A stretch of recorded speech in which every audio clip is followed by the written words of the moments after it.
Tout était attaché là, quand je suis arrivé. Au tour de l'ancien PDG de la SAAC, Denis Marcellet, de livrer sa version des faits. Celui qui a été en poste dès janvier 2022 raconte qu'à son arrivée, le projet Casa-Saclic semble être sur la bonne voie.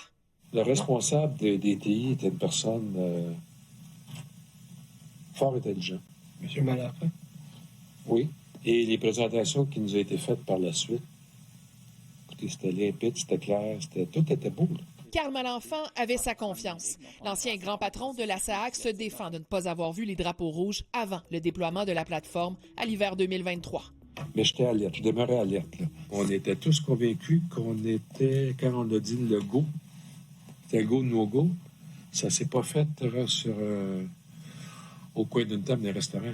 Denis Marcellet est ensuite questionné sur des documents du printemps 2022 où les voyants sont pratiquement tous au vert. Or, à cette période, il est connu qu'on devra demander des sommes supplémentaires pour compléter le projet. Mais comment je peux avoir ça au vert si je le sais que dans 6 mois, je vais manquer d'argent?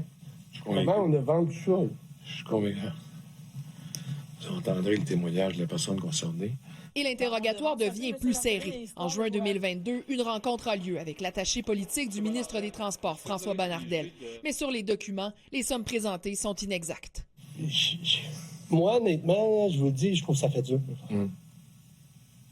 Je suis très candide à votre endroit. Je trouve que ça fait dur, ça. Je n'ai pas d'explication à vous donner là-dessus.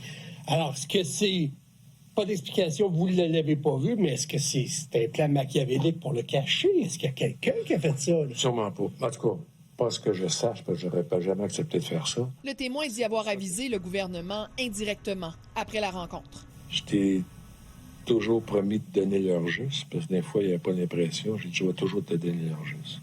J'ai donné leur juste. J'ai informé l'attaché politique responsable du dossier du ministre des Transports sur le dépassement de coûts.